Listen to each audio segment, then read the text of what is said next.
sorry that I am late. I, believe it or not, because it's been one of those days, I thought I was live. I was sorely wrong. So, yeah, I've been doing my presentation for the last 20 minutes thinking that I was live and looking at my screen going, why am I not seeing anything on here? So, oh, please forgive me. I do have to remind you to please click on the three buttons on the bottom right-hand corner of your video screen so that it enables StreamYard. Enabling StreamYard enables me to be able to see who is commenting rather than it coming up as anonymous. So as always, I let everybody know why it is that I do this. And so it's for two reasons. The first reason is going to be uh, for small business owners. Because of COVID, so many small business owners have really struggled. So many have shuttered, and all those that are still open, um, I praise you for one, for remaining diligent, but they may not be able to afford a bookkeeper. And I always say, do not rely on your checking account. Don't look at your bank account every single day and see how much money you have in it because it's always going to fluctuate. So if you wrote checks the previous day or the previous week, it takes time for those checks to clear. And our memories, the older that we get, our memories fail us. So we may not remember exactly how much we spent on checks, on vendors. We may not remember what checks are still waiting to clear the bank.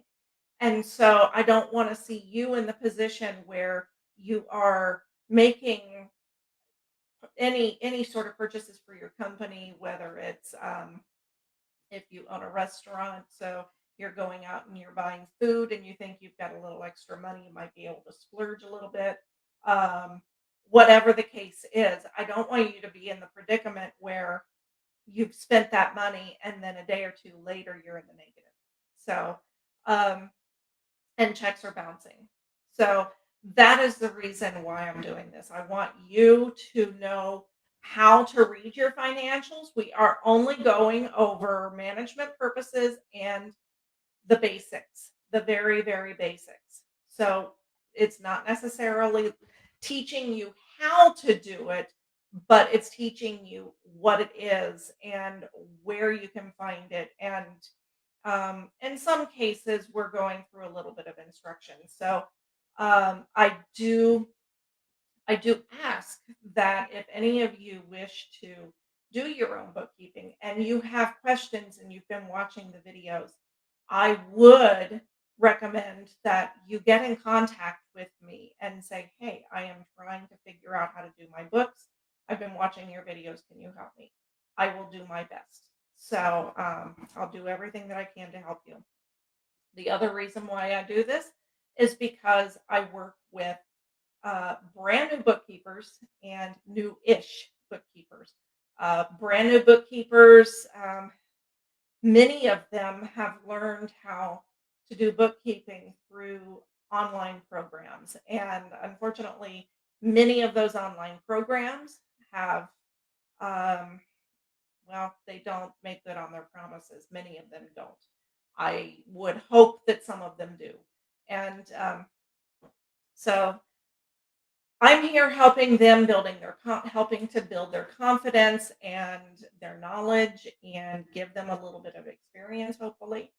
And and then the new-ish bookkeepers are those that um, may be fairly new, but actually helping some clients, and they may just need a little help or a little push every now and then. So I'm here for them, and these videos help them as well. So we always go over a bit of a review. Last week, we went over man hours, how to properly track man hours. And before we go any further, I just wanted to apologize again, not only for being so late, But also, because we didn't have a video last night, I have just had nothing but issues for the last almost week. And for whatever reason, my computer and the internet, when you put them together, things just don't seem to mix. We're doing well right now, and I'm so thankful for that. Um, but I've got a little rental laptop with me here that I haven't tried yet, that I need to try. So, okay, so let me share my screen and we'll do a tiny bit of a review because we're going over two subjects today. I'm making up for yesterday and doing tonight. So, what are man hours? Man hours are, or hours, they're regarded in terms of amount of work that can be done by one person within any given period. We discussed both manual and app time tracking, the pros and cons of both. So remember, for pros for the manual time tracking, I had stated that it the employees manually write their hours in. You, as the employer, can get creative on what they need to provide, not why, but what, and offers more control. The cons is that it's time consuming to put together, and employees may not be able to read or write. If you remember correctly, in the construction industry, because we were focusing on construction again, in the construction industry, about 80%, depending on location, uh, may not be able to read or write. So, many people, what they end up doing is they have their foreman or a coworker or even the GC, the general contractor, fill it out for them. Yes, it is time consuming because you have to develop it, you have to print it, and then you have to hand it all out. And then you have to process it when you get it back. So the app time tracking, the pros, uh, as many as there are on pros, there is one con that seems to take the cake for all of this. The pros are easy to use, download on any device, click a button to clock in and out. You can set user requirements, and it has easy reporting, especially for workers' comp. Uh,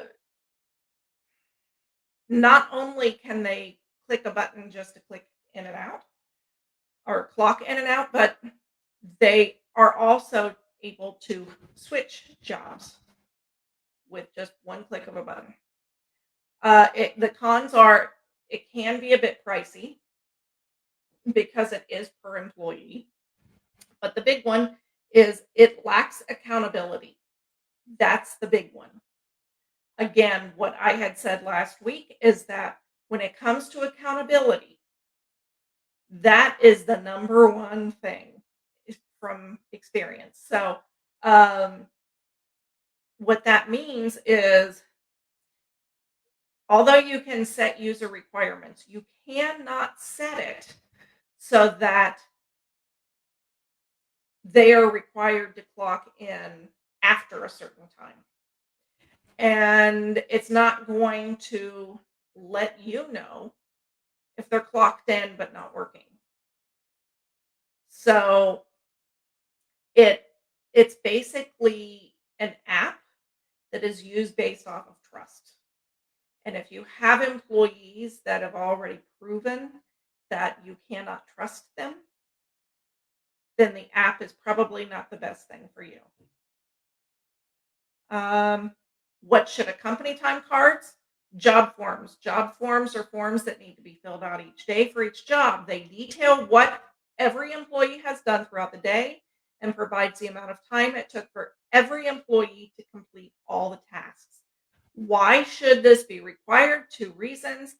Billing.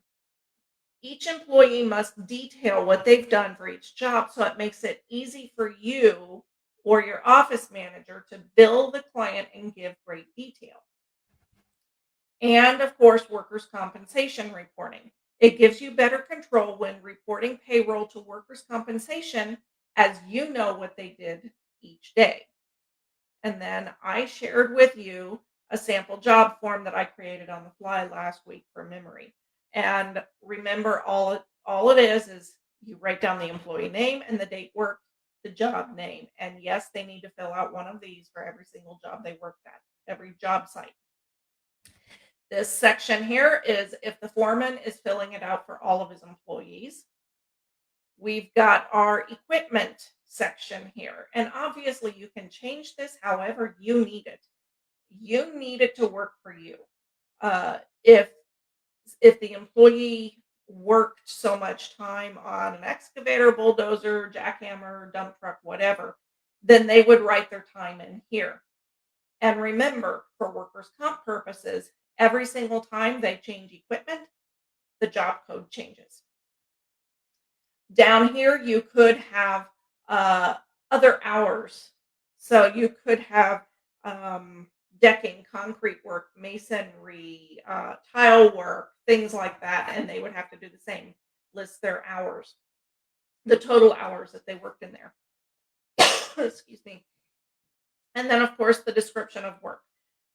They must be as descriptive as possible in this, because not only are you using this to describe everything in your billing to a T, and we're going to get into all of that here in a little bit, but you also need this to determine how exactly what they did and how long.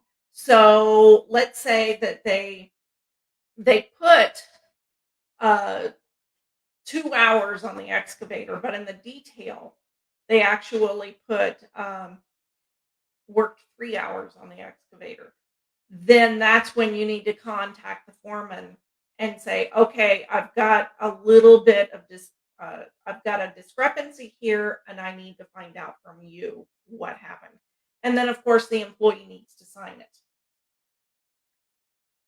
And the best way, if you're going to do manual time cards, the best way to do it is actually to have each employee fill out their time cards on a certain day at a certain time in front of the foreman. That way, the foreman knows that everything has been filled out, and they're not fibbing, hopefully. So that's our little bit of review. Okay, so we are going over.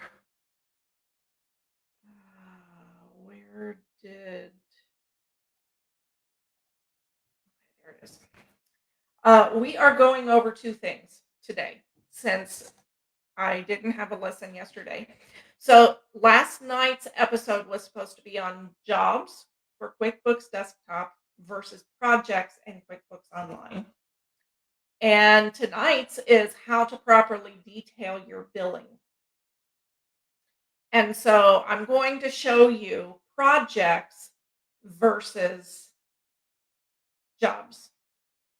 And I'm going to delete this because I am unable to do this in the sample company. So I have to do this on my own company. And I want to make sure there's no proprietary information on it. Okay, let me share my screen again. Okay, so this is projects. And of course, mine looks completely different than what most others will, because I have the accountant version. So essentially, you are going to create a new project. And you can have a template made for quick start, for whatever. You can create a custom template. You're going to put in a project name. So let's say Joe Schmo owns 3 properties. And you need to know how much money you made in profit per property. You want to make sure you didn't lose money on that job. So let's just say Joe Schmo's project is 123 Fenway Court.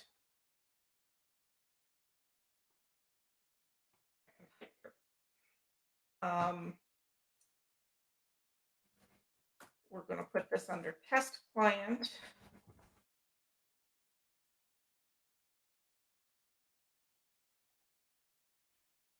One, two, three at.com. Sure. Okay. Okay. I just put this in. It is not going to let me select it for some reason. So let me stop my share screen because I don't want to. It's really strange. Add client. Okay.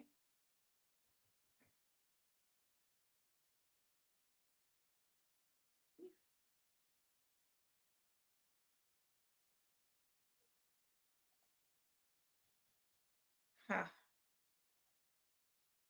Okay. Um,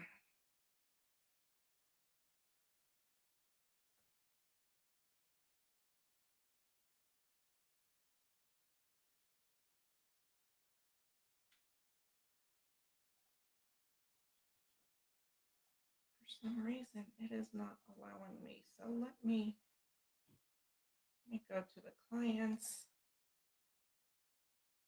and actually see if I can find something. It's right there. Okay. Well, let's see if. Okay. What did I say? 1, 2, 3, Fenway Court.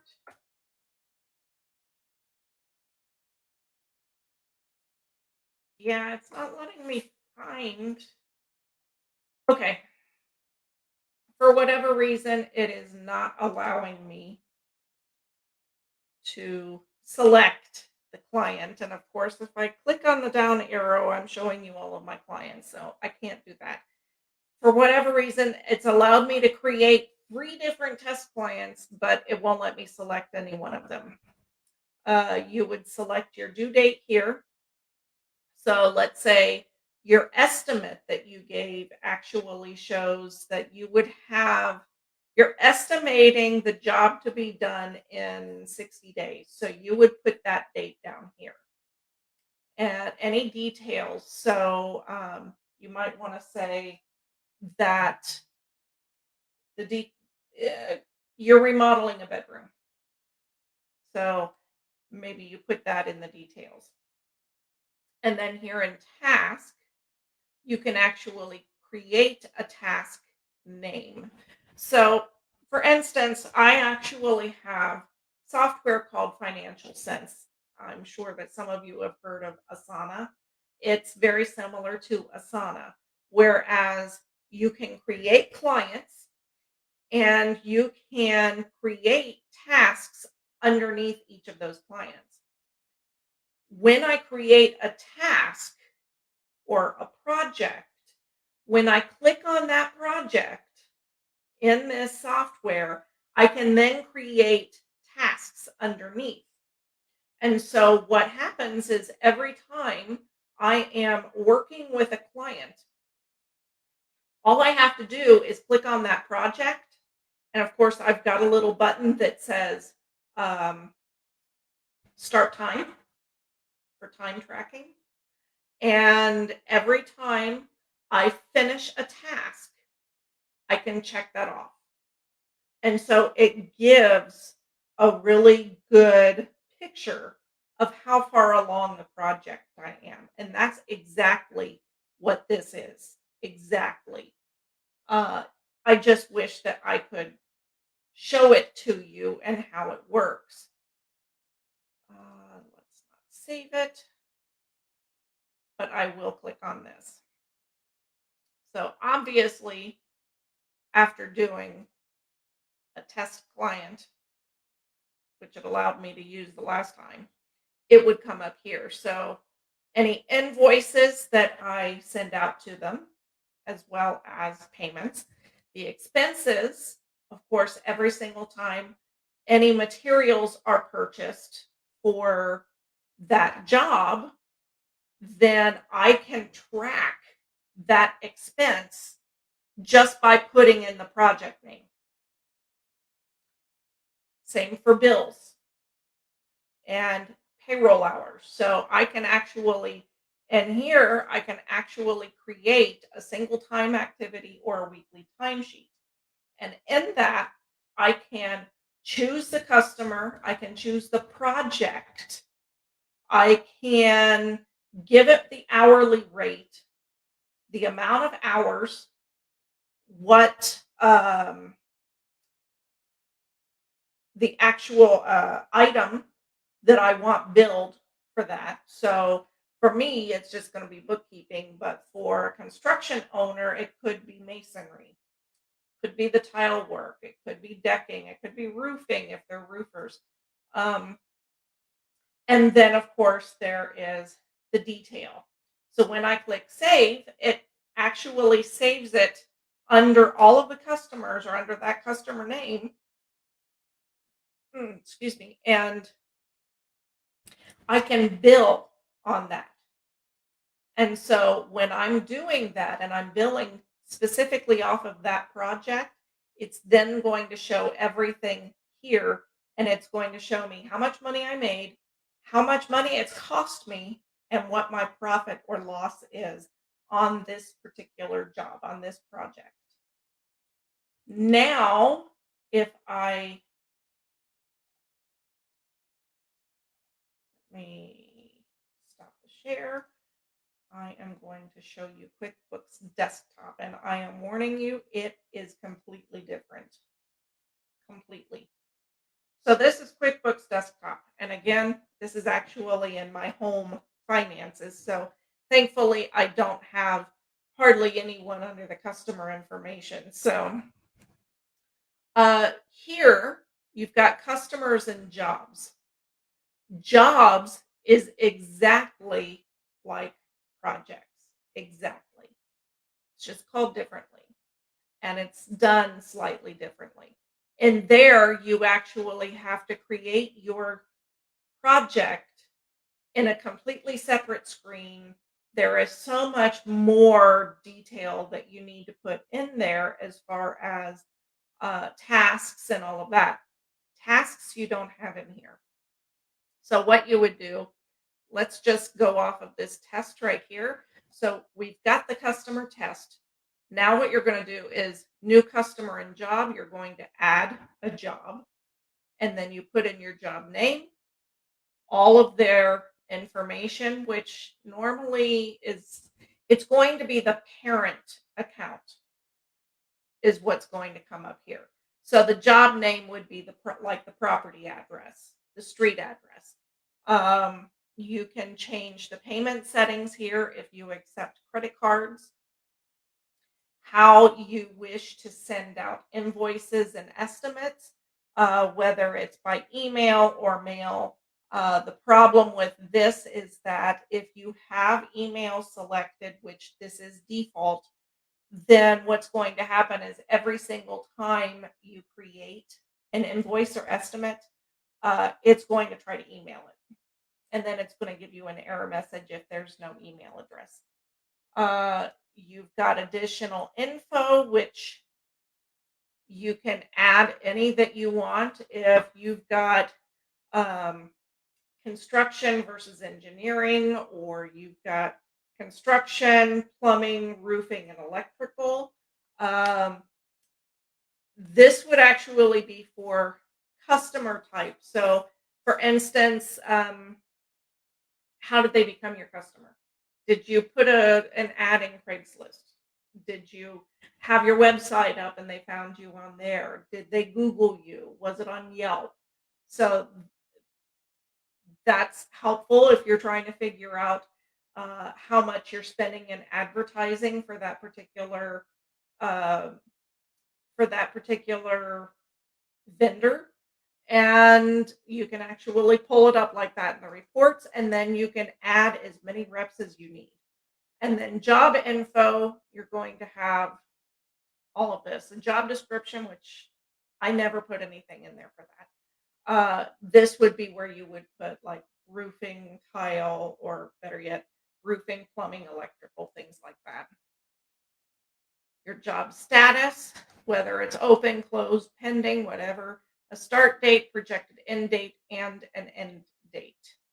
And then, of course, you can tell it if it's an inactive job. So that's it for jobs and projects. It's a very handy tool, extremely handy, and especially if you are working with multiple properties or even locations. Let's say you've got a franchise. So it really depends on what you need it for and how you want it to be tracked. Okay, so the next thing that we're going to go over is billing. So this time I can go into my sample company. So let me share my screen again. Okay, so we're back in Craig's Design and Landscaping Services. So what we're going to do is we are going to go into sales and let's just pick customer. You know what? Let's go to cool cars.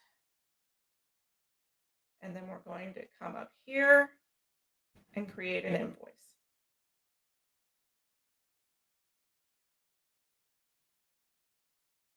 Okay, so I think we had gone through this a little bit at one point. So net terms, that's going to be when it's due. So a net 30 is going to be due 30 days from the date of the invoice, not the date of which they receive it. Invoice date and due date. The due date will automatically populate based on this. You can put a crew number in there if you wish. That's up to you. Tags is a brand new feature to QuickBooks, and I personally don't use it. Okay, so this is where we're going to go into all of the detail. So let's say, of course, we're just going to do services. Okay, so this is where you need your job form. Your job form is going to tell you how many people, and you're going to have stacks of them. You're going to have to make sure that you actually organize all of your job forms so that each job is in one stack. And it makes it a lot easier if you have them organized by date once they're in that job stack. And the reason why is because the best thing for you to do is to go by date. So, for instance, let's say on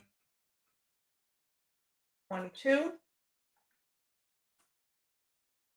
let's say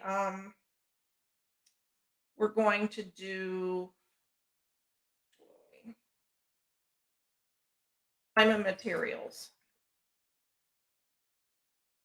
And 1/2 could be, oh, what do people do at cool cars? You know what? This is for landscaping, so let's take it that way. Built waterfall feature and um, yard leading to entrance. And then what you're basically going to do is total the amount of hours that you had specific to building that waterfall feature. You could have 5 men doing 5 different things specifically to that waterfall feature. You could have one person laying down tarp, one person laying down rock, another person putting in water, another person putting in well, mudding it, and then another person actually building the water, the the rock feature itself. And then you could have another person that actually dug the hole in the ground in order to get all of this started. So you want to make sure that you put that in the invoice. So it's not just going to be, let's say, 4 hours a piece times 6 men equals 24 hours. No, you're going to say, so we're actually going to have nothing there.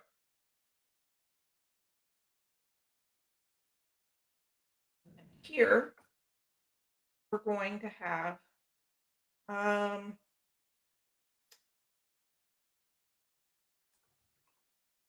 dug hole to play feature. Um, Say it took two people to do that at 2 hours apiece. So 4 hours at a rate of $75 an hour. And then here, we're going to have um, laid plastic turf to prepare for water. One person knew that it took 1 hour to do. It could be another $75. And of course, every person might have a different billing rate. So you want to make sure that you are basing your billing rates off of how much you are paying them, not just in hourly wage. You want to make sure that you're recording their hourly wage, the payroll taxes that you are spending, and this is all based off of 1 month. Um, so their wage, the payroll taxes that you as the employer are paying, workers' compensation, health insurance if they have any. You want to make sure that you include all of that and divide it amongst that 1 month. And you want to make sure that this is all allocated for 1 hour and figure out how much that costs you every single hour to have them doing this job. And then what you want to do is make sure that you increase that price by a set percentage. Uh, Profit is usually 15 to 20%. So it's really up to you. You could go as high as 30% if you wanted to. So when I say that I'm billing at a rate of $75 an hour, it could be that they make about 55 an hour. They could make less. Who knows? So this is the way you really should be doing it, so that there is as much detail in there as possible. And yes, you could have an invoice that's 4 pages long. If you've done a lot of work, then if you are all on detail and making sure that your client knows exactly what you did for them that week or that month or whatever your billing period is, then this is the way that you need to do it. And what's going to happen is this makes you look like you can bill at a higher rate. So not only are you really paying attention to how much you are actually paying for the overhead of that one employee and billing off of that, but you're now doing all of this detail work that makes you look like if you're already a high-end construction company, I hope this doesn't offend. It's not my intention at all. Um, but if you are not a high end construction or landscaping company, doing the billing like this makes you appear that you are. So you could demand higher prices just based off of how your billing looks. Obviously, your workmanship is also going to speak it's going to speak loudly as well, but but you really want to make sure that you are billing as much detail as possible so that your clients always are in the loop and know exactly what it is that you're doing. And then that way it also covers your butt. So if they claim that you didn't do something, if let's just say that new waterfall feature is now an absolute mess because someone came and vandalized it, and your client comes back to you and says you left it a mess, or it fell apart, what did you do to it, how did you build it, you can refer back to the bill and say this is exactly to the T of what we did. So what happened to your waterfall feature is not on us. So it's a way of really covering your butts for everything that you have done as well. So I wanted to give you an overview of all of this, and I hope that that worked well for you. And I'm hoping that you can apply those principles to your billing as well as to your the way that you're recording all of your jobs. So tomorrow we are going over should you be charging sales tax. Now, I cannot speak for most states, and every state is different based off of how they're doing everything. So, I think that this is going to be a pretty short lesson. So, we're going to do this. Instead of me having all of you on here for a half an hour or interrupting your day because I want to talk for 10 or 15 minutes, why don't we just do what we did tonight? So we will reconvene on Tuesday, and that will be our final Tuesday. And we will discuss sales tax. And then on Tuesday, we'll be discussing classes. So we are getting down to the nitty gritty, down to the end here.